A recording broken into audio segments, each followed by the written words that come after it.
Greetings on this Wednesday, July the 9th, 2025. Welcome to the Daily Article Podcast. I'm Chris Elkins of the Denison Forum, narrating today's daily article written by our co-founder and CEO, Dr. Jim Denison.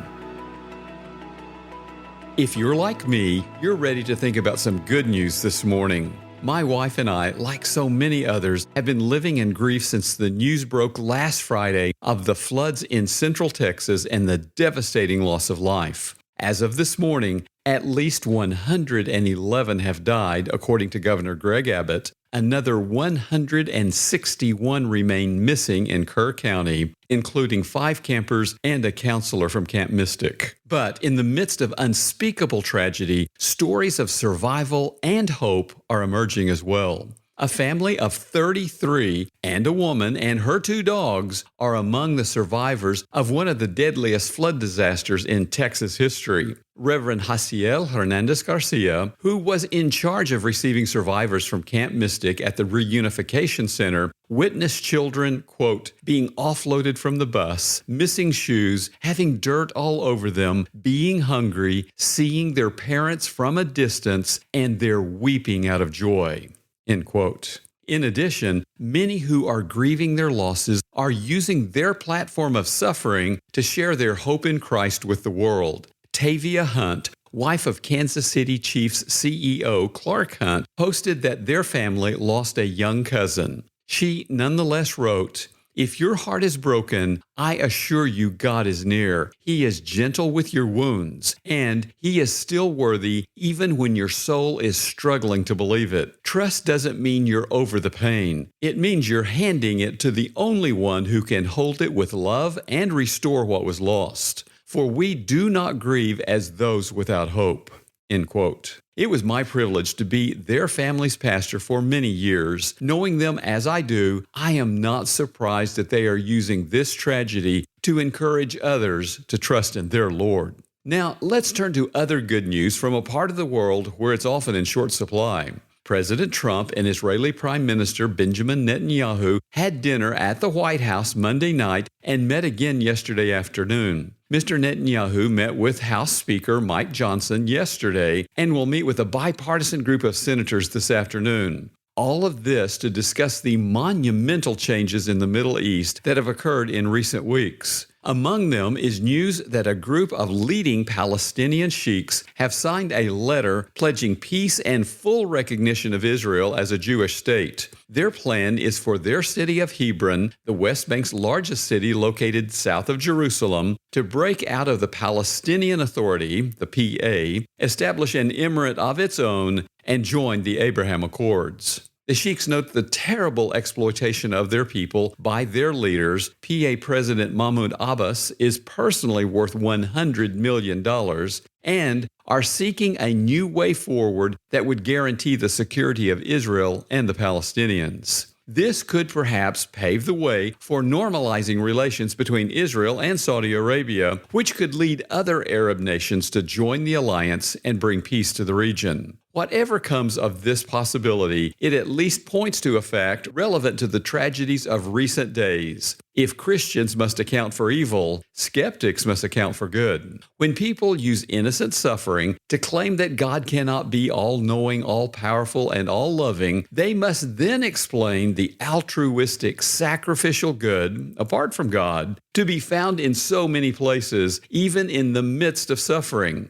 Evolutionary theories cannot account for the hundreds of volunteers who are risking so much to search for survivors and victims of the floods, or the financial and prayerful support being marshaled across the country. For every good in the world, we can ask why there is evil. For every evil in the world, we can ask why there is good. So here's a better approach. Rather than interpreting the character of God by the circumstances of our broken world, let's interpret our circumstances through the prism of His character. In Habakkuk chapter 1, verse 13, the prophet said to God, "You are of purer eyes than to see evil and cannot look at wrong. Why do you idly look at traitors and remain silent when the wicked swallow up the man more righteous than he?" And yet, he closes his book in chapter 3, verses 17 through 19. Though the fig tree should not blossom, nor fruit be on the vines, the produce of the olive fail, and the fields yield no fruit,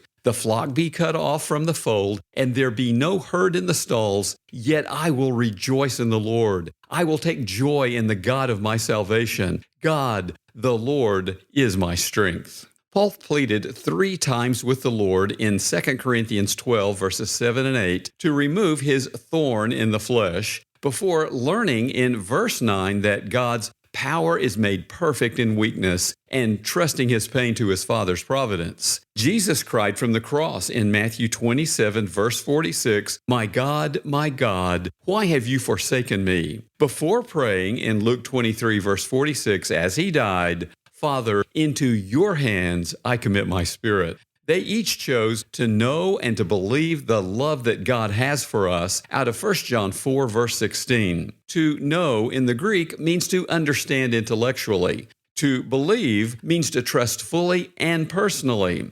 I can know that my surgeon is eminently qualified to operate on my back. It is only when I trust myself to his skill that I experience it for myself. This is why Tavia Hunt is so right in encouraging us to give our pain to the only one who can hold it with love and restore what was lost. Corrie ten Boom, who lost her parents to the Nazis and had to watch her sister starve to death in their Holocaust camp, nonetheless testified, "Faith sees the invisible, believes the unbelievable, and receives the impossible." Will you take your next step into such faith today? Denison Forum is a nonprofit ministry made possible by many generous donors. My name is Roy Bailey from Dallas, Texas, and I'm a proud supporter of Denison Forum. I personally use Denison Forum in about 3 different ways. I use it daily during my quiet time. I use it to share with family, friends, and people that I'm witnessing to as well. And I read excerpts regularly from it in our weekly Bible study, which we have as a nationwide Bible study via Zoom. I support Denison Forum because of the genuine spiritual impact it has made on my life, and I want that same impact to be multiplied in countless souls across the globe. To join me in making the continued creation of these resources possible and to help get it into the hands of millions more people, visit denisonforum.org to give today.